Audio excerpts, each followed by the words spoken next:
Pinas Outsider, welcome back to our channel. And for today's video, makikimarites na naman tayo sa mga latest issue at news ngayon. Pero bago yan, huwag kalimutan mag-like and subscribe to our YouTube channel. Let's go! 7D. And what are those disallowed to be indirectly accepted or solicited? Any gift, gratuity, favor, Your Honor, entertainment, loan, or anything of monetary value. The fact that the Secretary, Your Honor, entertained the reward is in effect an indirect favor that he granted upon the person unidentified to put up this award. And this is even made graver, Your Honor, in the light of the fact that this was done in the course of his official duty as the supposed implementer of the law, or in connection with any operation being regulated by or any transaction which may be affected by the functions of their office. He is the Secretary of Interior and Local Government who manages the entire gamut of government operations insofar as law enforcement is concerned. Therefore, he should have high moral as well as legal ethics to refuse such favor, Your Honor, directly or indirectly, because public office is a public trust. Any air of suspicion must be prevented, Your Honor, to be accorded to him. So therefore, if we read cases regarding the Villanueva case versus Maria Rowena Regalado, Your Honor, it is very clear that any air of suspicion, if you are a public officer. Ano kayang sagot dyan ni Abalos? Kung gustong-gusto na sumagot, oh.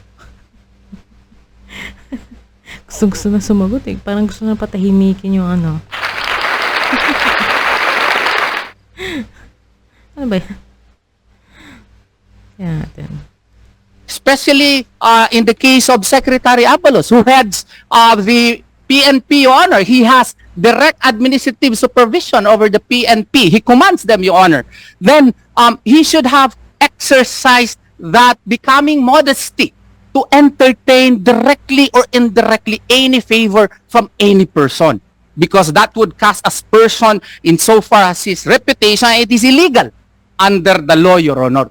That is being said with due respect, Your Honor. Yes, Attorney.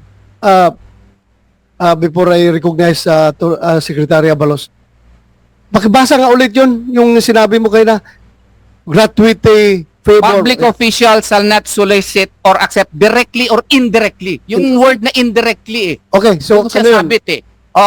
Any gift, gratuity, favor. Gratuity, Favor, entertainment, loan, or anything of monetary value.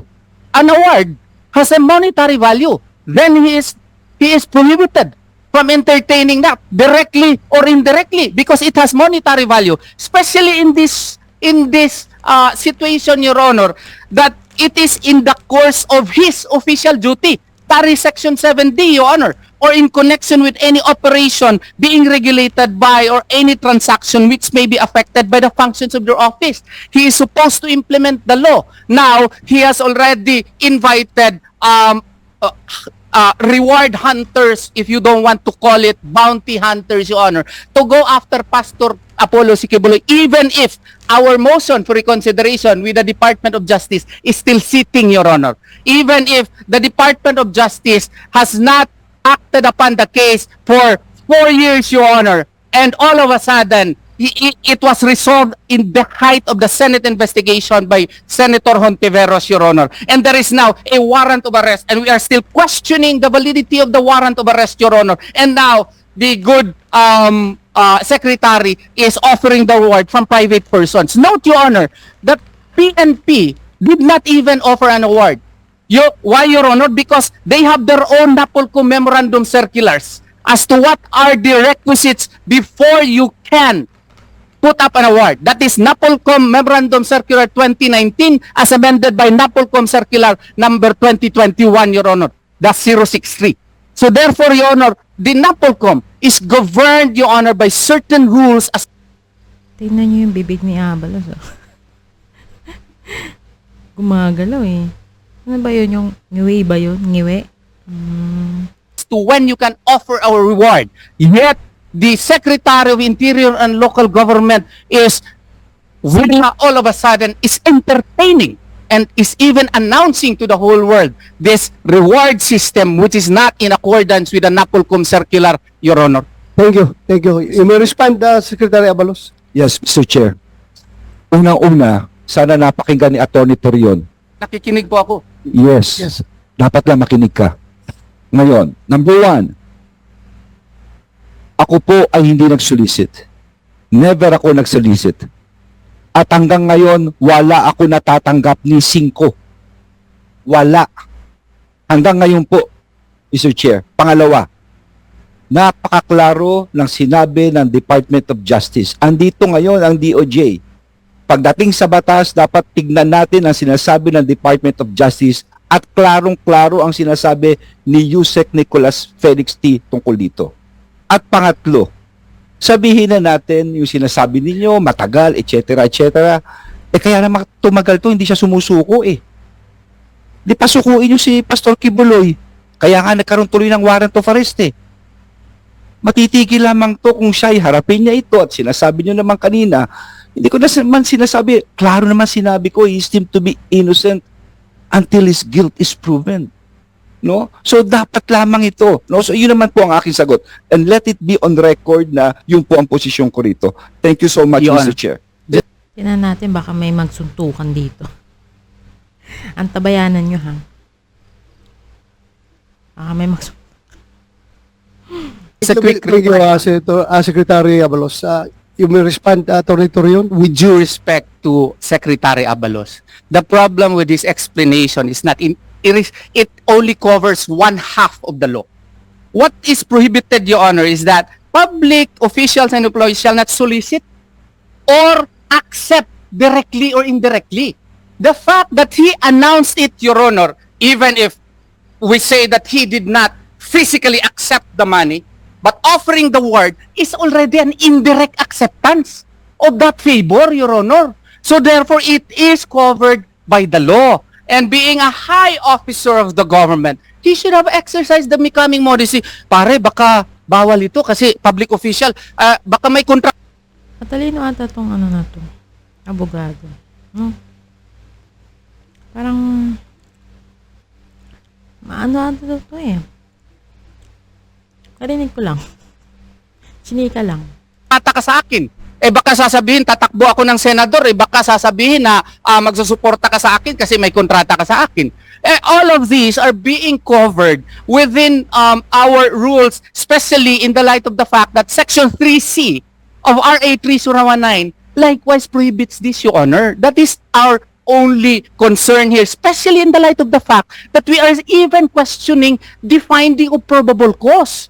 The motion for reconsideration, Your Honor, is still pending with the Department of Justice even until now. Yet they allowed the warrant of arrest to be issued. They allowed harassment in the Kingdom of Jesus Christ structures every day, Your Honor, where policemen would be jogging at 5 o'clock in the morning, full of with full battle gear, Your Honor, only clearly to show that they are harassing our members. That is our point, Your Honor. Thank you, Atty. Torion.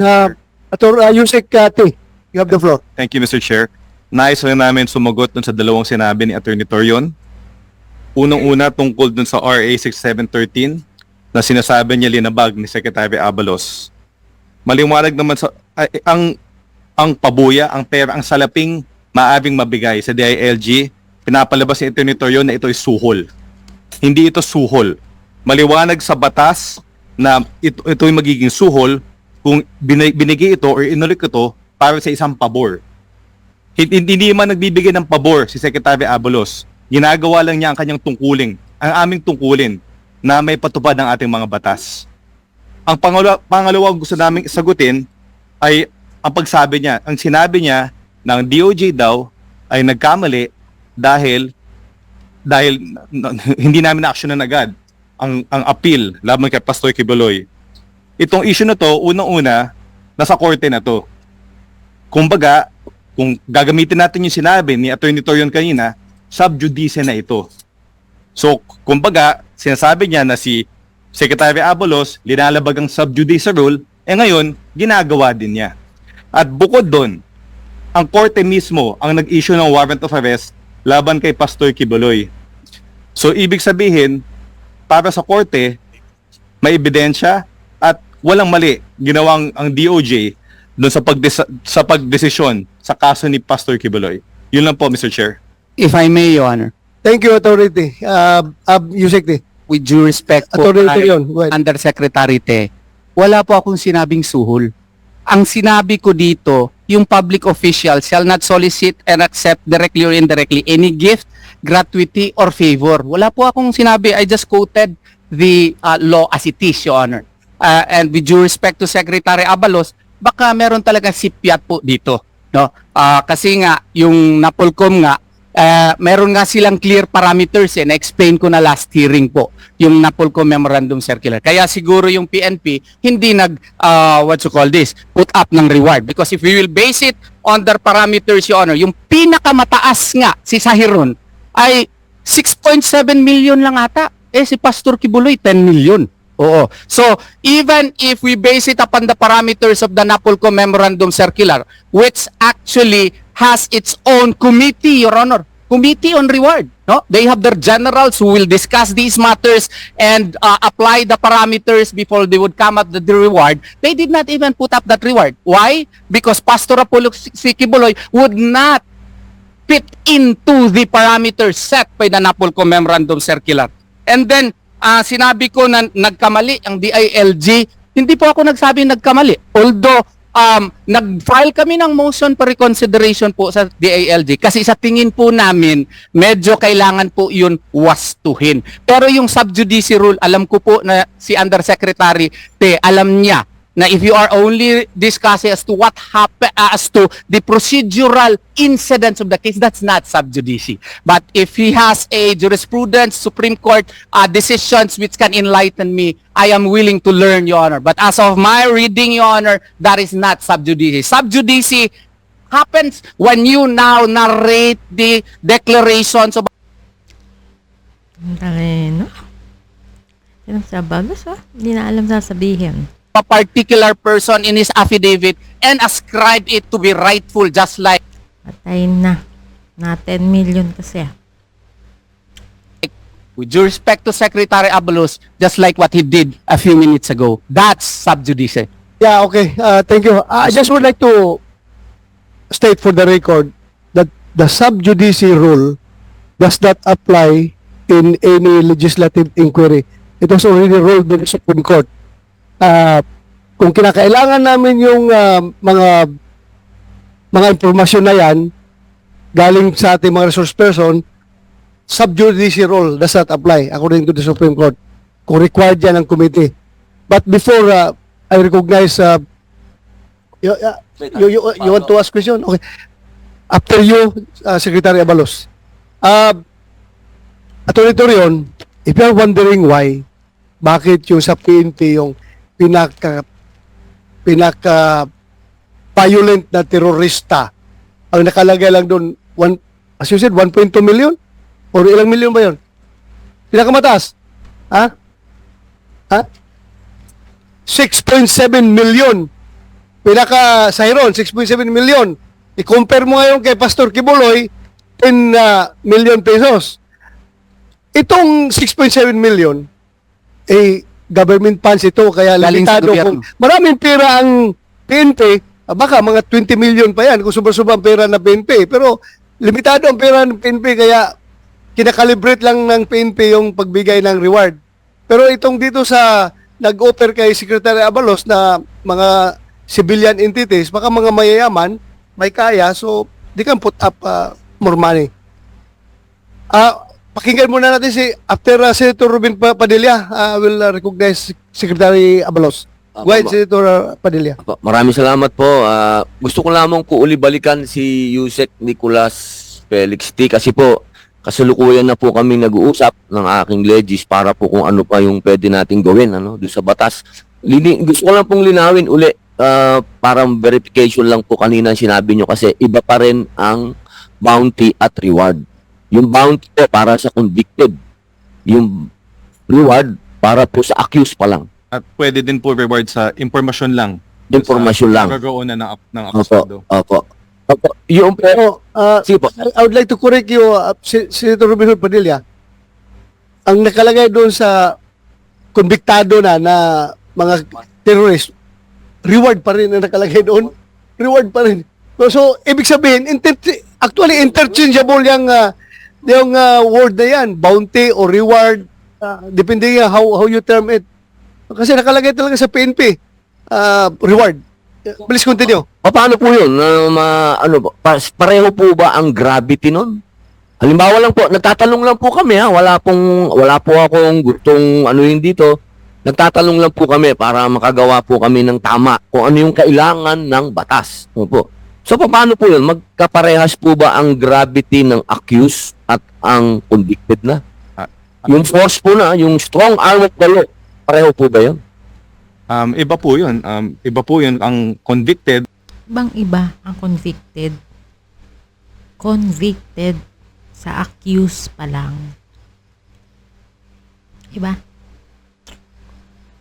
Ano Mas malaki pa na yan, wala na po siyang presumption of innocence. So, mas nakakabuti na mas karapat-dapat pa no, na maaresto ang mga taong nakatulan na. So masasabi po natin na kapag accused, hindi po kailangan ng force na matindi, na gano'n? Ano po ba? Coercive force lang ang gamit? O ano po ba? Walang distinction. Walang distinction. Basta pinaghahanap ka ng batas. Wanted ka, convicted ka, o accused ka pa lang, basta pinaghahanap ka ng batas. Parehas yan. Ganun po. Nasa implementation na po yun, Mr. Senator. Sa ano po, nasa rules of court naman natin, sa rules of arrest, pag ano po, maaari pong gumamit ng necessary means ang ating mga layas habang ini-implement ng warrant of arrest. Apo. Salamat po. May tanong lang po ako sa ating mga kasama po sa KOJC. General, opo. Hindi po ba kayo nakaramdam ng parang medyo iba ang trato sa inyo ng batas? Magandang araw po muli. Salamat po sa tanong, Senator Padilla. Mula-mula po talagang wala na po kaming nararamdamang batas. Lahat po kasi hindi na po nabigyan ng chance si Pastor, kami sa KOJC. Magmula po sa kaso ng unang sa SMNI, wala na rin po.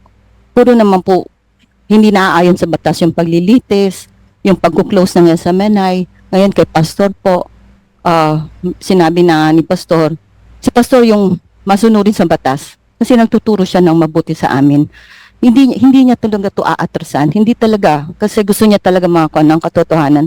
Kaso po, sa nangyayari po ngayon dito sa ating pamahalaan, wala po kasi kami matanggap na yung parang justice, secretary.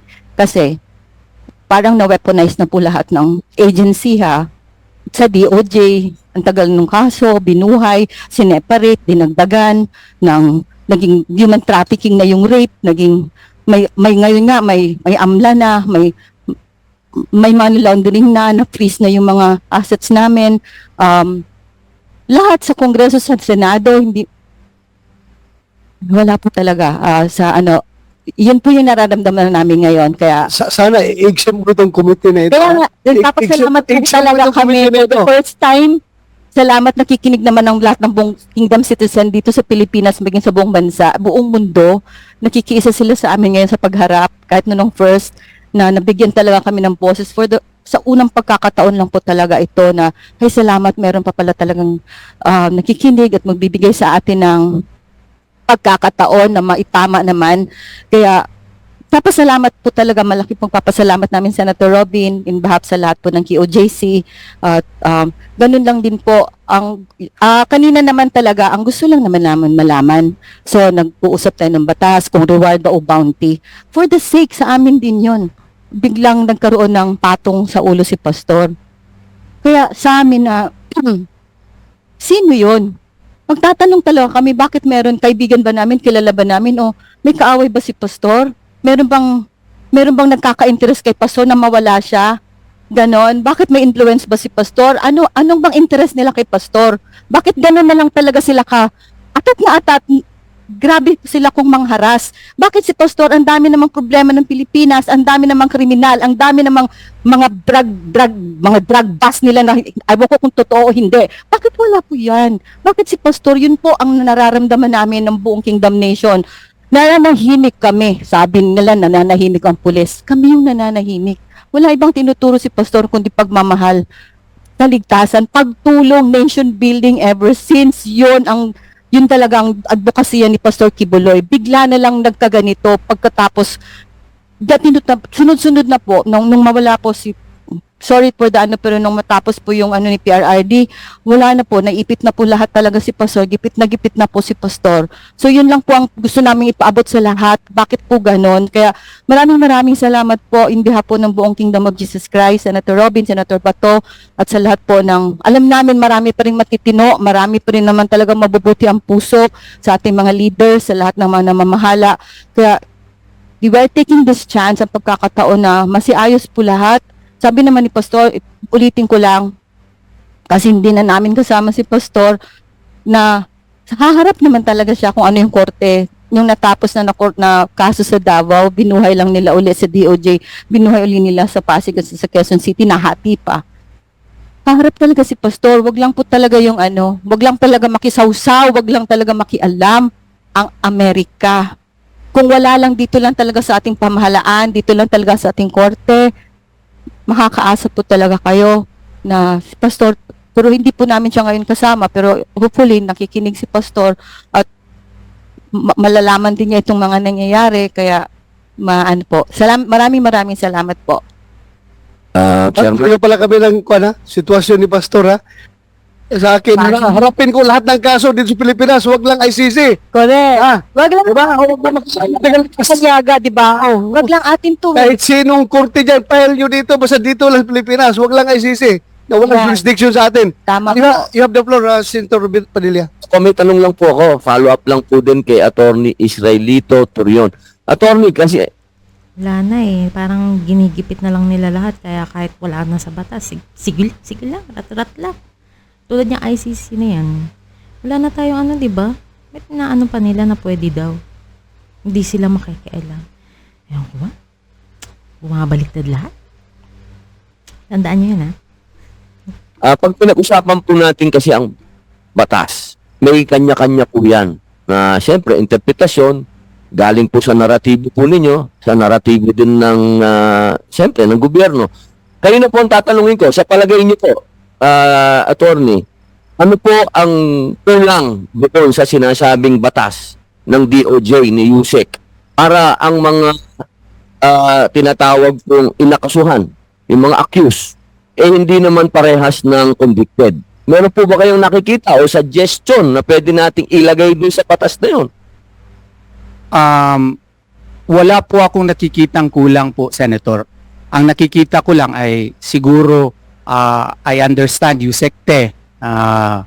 Trabaho niya yan. Baka with due respect, baka ganun din talaga yung pagtingin niya. Pero kung basahin po natin yung Villanueva versus People, Your Honor, which likewise involves a violation concerning Section 7D, Your Honor. Doon po ay parang opisyal po siya ng opisyal po siya ng gobyerno. Tapos iniimbestagahan niya yung isang kooperatiba. Nagkuha siya ng loan. Oo. Iba naman yung transaction sa loan pero sa same kooperatiba pa rin. Kinestyon po siya. Naging convicted po kasi according to the Supreme Court, para na po hindi ko gagamitin yung memory ko, baka magkamali pa ako at ako'y tao. Ang sabi po dito, the overarching policy objective of RA 6713 is to promote a high standard of ethics in public service. Accordingly, certain acts which violate these ethics, such as that provided under Section 7D, have been declared unlawful and accordingly classified as mala prohibita. Notably, RA 6713 exhorts that public officials and employees shall always uphold the public interest over and above personal interest. Thus, public officials do not enjoy the same autonomy as that of private individuals, and hence, usually normal transactions as that of obtaining loans, as in this case, come with necessary restrictions whereby personal interests take a back seat for the sake of preserving the pristine image and unqualified integrity of one's public office. Kaya nga po, dito, pag-ibahin po natin, kasi po si Secretary Abalos ay Secretary of Interior and Local Government. He is practically the alter ego of the President of the Republic of the Philippines. And therefore, high ethics would have reminded him of Section 7D of RA 6713, Your Honor, because the purpose of this is to promote a high standard of ethics in public service nga. So, kumbaga, in the performance of your duty, may mga taong magmamagandang loob na Secretary, bigyan natin ng ano yan, 10 million yan.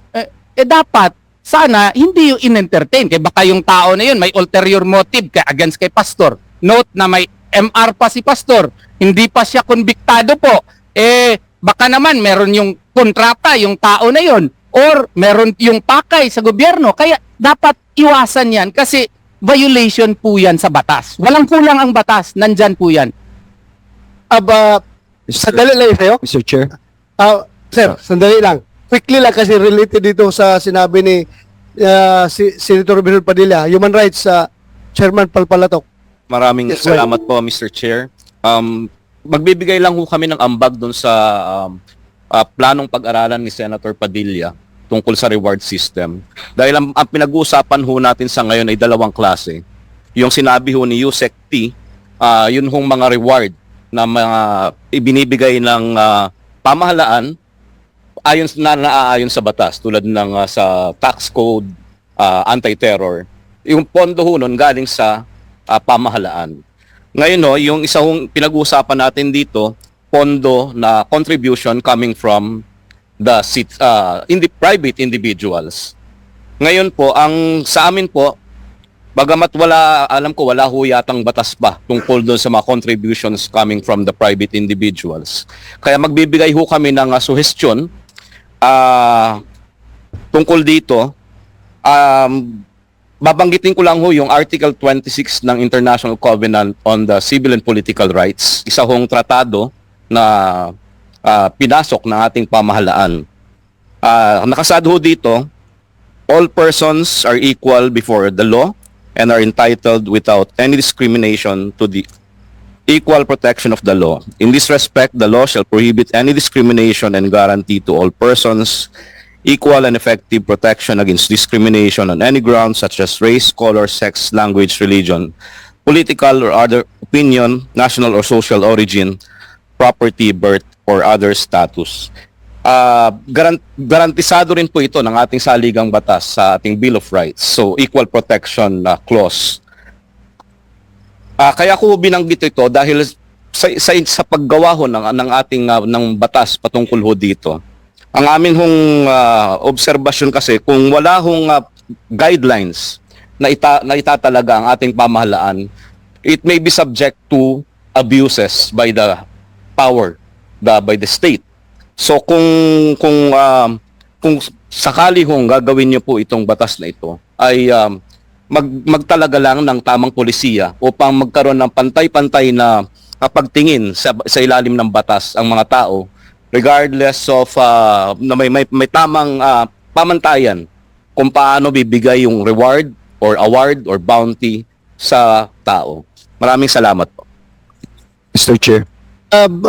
Mabuti dito ka, Chairman Palpalatok. Salamat. You have the floor, Secretary Abalos, sir. Maraming salamat, Mr. Chair. Gusto ko lang mag-comment sa Senate na kaso ni Atty. Torion Filomena versus Villanueva versus People, June 10, 2019. Malaking pagkakaiba po ito. Misplaced po ang kanyang kinote. Bakit? Ito po ay may akusado no na-convict dahil siya'y kumuha ng personal na utang na loan from a cooperative despite being assistant director ng kooperatiba. Kaya ang sinasabi ng Korte Suprema, ang mga public officials shall always uphold public service over and above personal interest. Mr. Chair, wala akong interest dito. Hindi ko na makilala si Pastor Kibuloy. Nagkataon lamang na trabaho ng pulis na hanapin siya. Nakakagalitan na nga na hanapin lahat ng mga akusado eh. Ngayon, yung sa amount, pagpalagay natin, amount 10 million. Ito lang masasabi ko po. Walang kahalagahan, walang katapat na halaga ang puri ng isang bata. Kung totoo man ito, walang katapat na halaga yun. No? Kaya nga dapat dahil is still deemed to be innocent until he is proven guilty. Harapin na lang niya ito. No? At meron tayong ano po rito, meron po tayong proseso po rito. Ganun lang kasimple po ito eh. Bakit ba tayo nagkakagulo-gulo? Kasi ayun sumuko eh. Sumuko siya tapos po lahat na usapin na ito. Ganun lang po kasimple lang. Salamat po, Mr. Chair. Thank you, Secretary Abalos. Unahin mo natin si Mr. Carlo Catil po, Carlo Your Catil. Honor, Minister po ng Kingdom of Jesus Christ. Maraming salamat Yes. po, Your Honor, sa pagkakataon pong ito. Hindi po ako lawyer, Your Honor, and Secretary Abalos is... Pareho tayo. Opo, Ulit lang si ako, Secretary ulit. Abalos po ay lawyer, pero kundi, balikan ko lang po konti yung sa opening statement niya. Maraming salamat po, Secretary Abalos, sa pagbabasa po ng testimonya ni alias Amanda na puro kasinungalingan. Hindi niyo po siya kilala, Your Honor. Kilala po namin kasi kasamahan po namin. At ayaw po namin ibulgar dito yung kabastusan at mga kasamaan na kababuyan na ginawa niya sa loob. Ayaw po namin ibulgar kasi babae po siya. Okay, kami po nakakalam niya. At nasa korte po yan, alam ko po, bilang ordinaryong Pilipino, hindi po natin i-discuss po yan. Ito po, Attorney, Your Honor, and through Secretary Abalos, dito po tayo, kini-question po namin ang excessive pangaharas at panggigipit na ginagawa po ng kapulisan po under your supervision po. Wala po kayo doon during June 10 po at nandito po mga ground commanders, sila po ang nandun at kami po ang nandun. Alam po namin ano ang nangyari. And in your opening statement, sinusupervise nyo talaga sila. No, kung sinusupervise nyo po sila, alam nyo ba po, Secretary Abalos, na excessive force, ilang batalyon, platoon, Region 10, 11, 12, 13 ang pinal doon in different compounds. Pangalawa po, may namatay po na 2 katutubong bilaan because of trauma. Alam niyo po ba yan? Because sa ginawa po ninyo na hindi po included doon to search po ng compound. Hindi po compound ng King of Jesus Christ yun. Yun po compound ng bilaan tribe. Sinali po nila doon. Pag-search, tinutukan ng baril 4 a.m. in the morning. Pangatlo po, hundreds of children there sa aming compound were traumatized until now. Nagsisigaw, nakakita ng pulis. May anak po ba kayo, Secretary Abalos? Nagsisigaw po, Your Honor. You do not direct your question Sorry po. another resource person. Yes direct po. to the chairman. Yes po. Sorry po, Your Chair. Your Honor po. Na-traumatize po. Nanginginig po, nagsisigaw every time makakita po ng police because po sa ginagawa na. I correct po, Your Honor. Hindi po namin kini-question ang trabaho po nila. Ang kini-question po nila, how did they conduct the operation? Itong ginagawa po nila until now po, kinikasing na po kami dyan sa loob po ng compound. Sabi po ni Secretary Abalos, Your Honor po, Mr. Chair, according to him po, babagsak po daw ang Pilipinas pag hindi na gagawin ang trabaho nila. Hindi po. Babagsak po ang Pilipinas pag wala pong titindig sa katotohanan at marami pong takot laban po sa pang-aabuso po. Kaya po kami dito sa Kingdom of Jesus Christ, tatayuan po namin ito. Kahit po binigibit po yung boses namin, kahit po finifilter po ang lumalabas sa media. Hindi po kayo nakikita lumalabas sa media, kami lang po sa SMNA, di ba? At sa social media. Maraming salamat po sa tumutulong po. Yan po ang tanong namin kay Secretary Abalos. Alam niyo po ba na excessive po yung ginawa po ninyo? Alam niyo po ba yung panghaharas na ginagawa po nila doon sa amin? Maraming salamat po. Mr. Thank you. You may respond, Secretary Abalos. Yes, maraming salamat, Pastor.